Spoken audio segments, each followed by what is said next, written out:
with coming clean when she's done something that's been hidden for a long time. Coming clean to what she did and taking full responsibility and accountability for her behavior without blaming someone else. That's what I mean, speaking from my own personal experience. That's what I've dealt with Kristelle. She has always been difficult. I've known her ever since we were kids. And one thing, I may not remember everything from grade school, but I can tell you one thing I do remember is that she was always very stubborn. She always had to be right, even though she was clearly wrong. And even when she knew she was wrong beyond a reasonable doubt, she wouldn't admit it. She wouldn't take responsibility or accountability. She wouldn't apologize. It just was what it was. And she felt entitled to still talk to you, even though she crossed the line and burned a bridge. She still felt entitled to speak to you or be around you if she made that choice. She was a bully. She was always a bully. Major bully. She's always been that way. As far back as I can remember, she's always been a bully.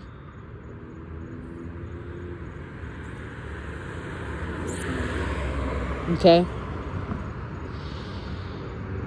So, in high school, what I remembered was, when I was, as far back as I can remember, from her stubbornness, her unwillingness to apologize when she was wrong or when she hurt someone.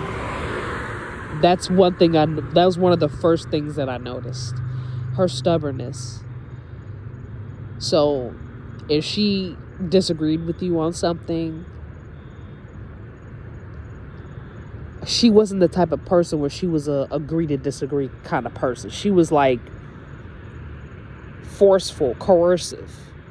She would try to bully a person to believe what she believed in or think how she thinks. Like she would use these mind control tactics to force people to bend to her will and her way of life and her way of seeing things. She was a real bully. Like, when I say, I mean, like, those kid movies we watched growing up, the Goonies and Stand By Me and, the It movie. She makes those bullies look like kindergarten and how far she went. Because there was no limit to how far she was willing to go to control a person's life and to sabotage their success. There was no limit to where she would go. Plagiarism, copyright, bank fraud, credit fraud, impersonation, identity theft. I mean, the list goes on and on. And somebody that has that type of power that can get away with something like that can cause irreparable damage. I don't know if I said that. Irreparable, unrepairable.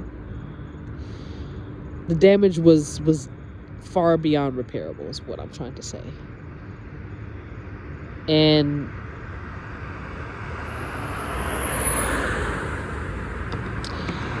the things that she did to me were very traumatic to where it's very difficult to say it out loud because I'm not proud of what I was forced to experience with her. It's embarrassing, but for the sake of my own well-being and others who suffered from her bullying, I'm gonna tell it like it is, so that other people, including myself, who are suffering from her control issues and her anger issues, can be free as well as me.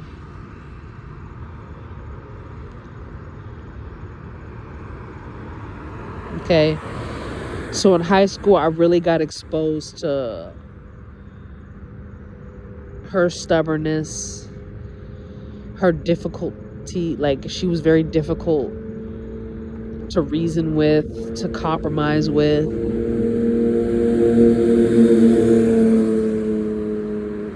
And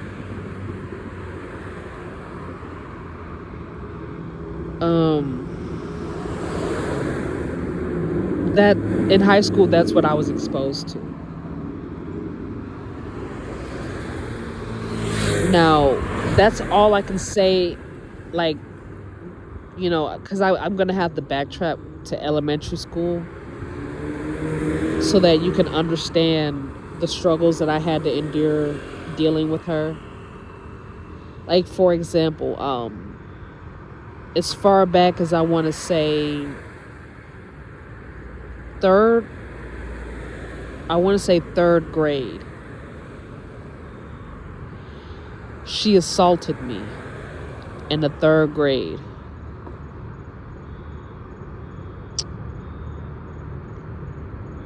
She sexually assaulted me in the third grade. And she did it publicly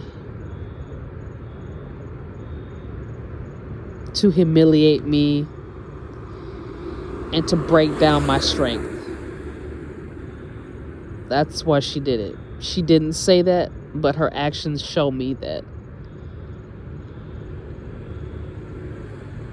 That's why she did it. Jealousy, anger issues. She sexually assaulted.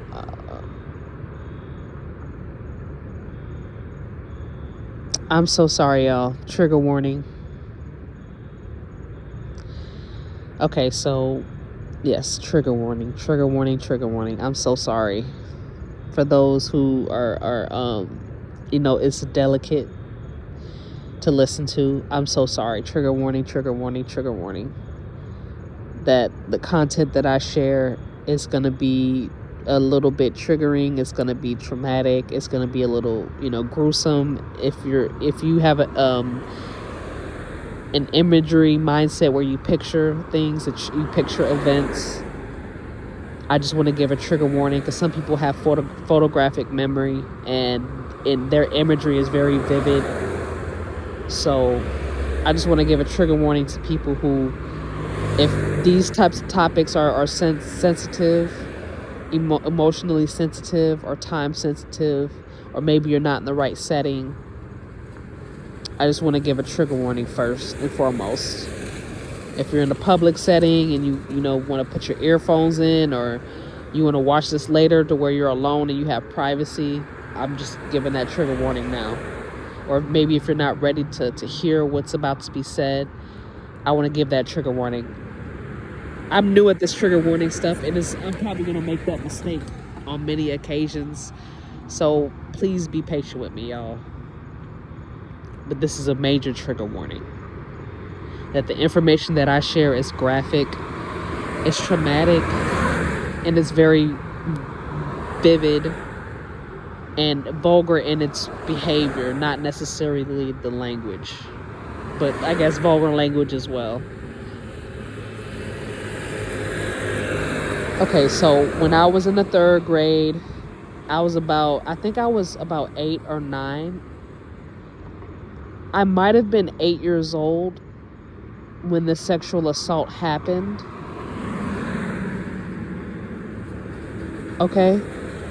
I might have been 9, like just turned 9, but I'm not 100% sure if it was an 8 or a 9. It was somewhere in between.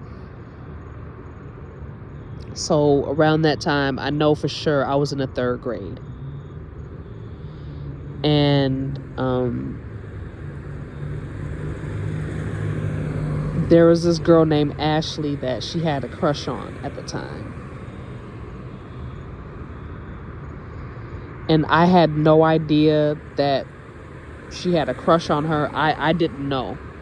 I really didn't know. Like, it was not intentional to get involved in whatever they had going on.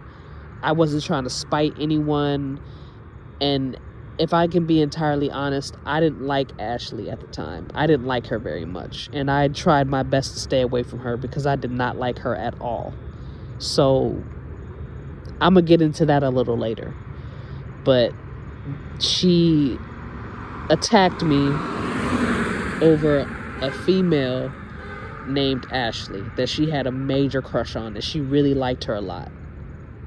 Maybe have even been in love with. I'm not really sure how deep the connection was, but I mean, it was clearly deep enough to where she felt the need to attack me. So she really liked her at that time, and I think they were together. I don't know if they were together at that particular moment in time. They may have been. I don't know. But I know at some point in time they did start dating. I think they were together. I think they were, boyfriend and girlfriend, or girlfriend and girlfriend. I don't know how that works. But they were together at that time where she assaulted me because she got jealous. But basically they were together, and I didn't know. I didn't know Ashley very well. I just knew enough about her to where I made up my mind that I didn't like her and I didn't want to be her friend, and I stayed away from her. So I can tell you that much. And what else?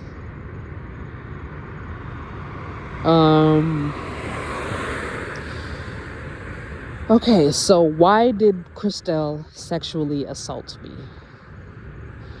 Well, because Ashley sexually assaulted me at that time as well.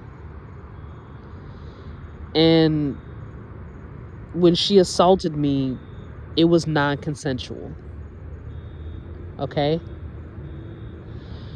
Kristelle found out about it. But Kristelle didn't know that I didn't consent to a sexual encounter with Ashley at that time. She didn't know that.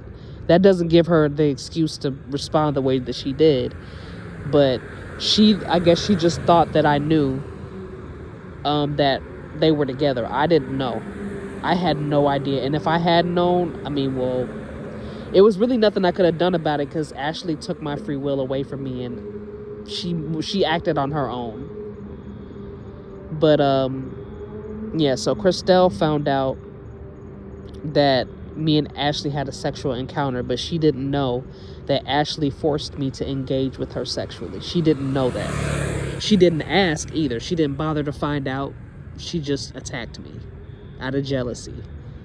And I feel like over the years, her jealousy has clouded her judgment so much so to where she was not willing to think logically or get answers or think critically. She was just acting on emotion. So, and she's always been that way. She has always been that way. So that's not new. That's not news to me. At the time that she responded the way she did, I was surprised. I was caught off guard, and I didn't know that she was coming for me.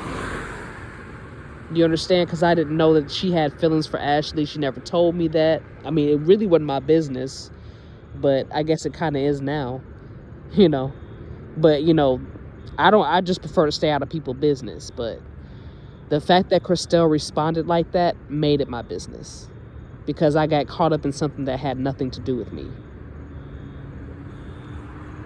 So, anyway, so Ashley assaulted me. Kristelle found out about it and didn't know that it was non-consensual. She sexually assaulted me, which resulted in a underage pregnancy.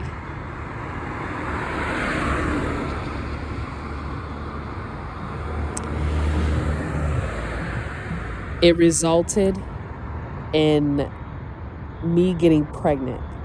I know this is probably confusing, because it's like, how does a girl... I don't understand the science of it. I don't understand it. It's basically like pseudoscience. I don't know how to explain how a transgender woman can get pregnant, because I've been told my whole life that transgender women can't give birth because they're not natural women. They don't have women's hormones. They don't, so all of this is new to me. So I'm just sharing to you guys the facts, and I'll just let the scientists put the puzzle pieces together, because this is beyond my expertise. I can't explain. I don't know how it makes sense. it's all shocking to me because I didn't know that. First of all, I didn't even know that a child could get pregnant